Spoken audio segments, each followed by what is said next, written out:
Galatians 5:22 naye ebibala eby'omwoyo kwe kwagala yagala tolina kyogenda kufiirwa okusanyuka azadde musanyukireko tolina kyofiirwa oba nyina gwe njogera naye abantu basalawo okwerwaza emisugi egy'obwereere buli gwolaba Katonda nga amukoledde ng'oli muntu mukulu Katonda aba yabadde akulaba kiŋambira akuliraanye buli gwolaba Katonda nga amukoledde ng'oli muntu mukulu Katonda aba yabadde akulaba. In other words tekyabadde kikyo naye bw'onoomusanyukirako Mukama ng'aga nti n'ekyagundi nakyo mukimutwalire tereeza ennyumba yo. Abantu balwadde nga tebandibadde balwadde naye baabasawo tebagaana bagenda kufunamu.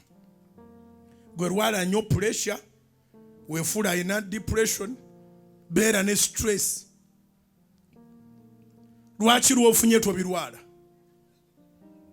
Kitegeeza olina ekizibu mu mutima. Kati baabasawo we bali bajja kutuula bakuwa amakerenda bakusindike ne mba psychiatrist buli omu abeere byayogera naawe naye nga wandibadde tolwala bala ebibala eby'omwoyo. Kyewuunyisa nnyo okuba nti abantu bakuŋŋaana ku mbaga nga bonna olabanga abazze ku mbaga naye ng'abalogo bazze era abagole tebakyatwala birabo waka baakitegeera nti ku mbaga kubaako abalogo. Ebirabo balwawo nnyo nnyo n'obbikebera biyinza n'okumala omwaka nga tebabikeberanga. Nagenda ku mbaga emu nga tokkirizibwa kutwala kirabo bakulagirira gy'ogenda osasule bajja kisangayo.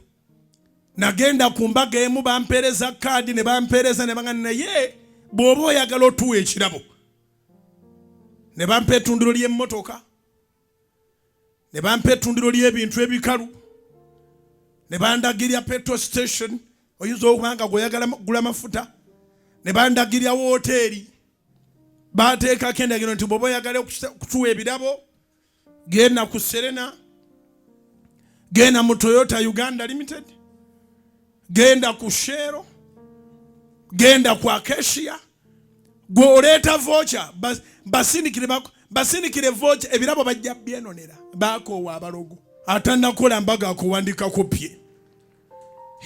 Ayagala okuwa ekirabo muwe ettundiro ly'emmotoka omulagirire gye batunda ennyumba mulagirire mu real estate bateereko bawe lisiti gy'osobola okukima ebirabo byo. Muntu aleeta ekibokisi kinene bw'ojja alina kyaleese kumbe mulimu ebbaafu n'eddogo.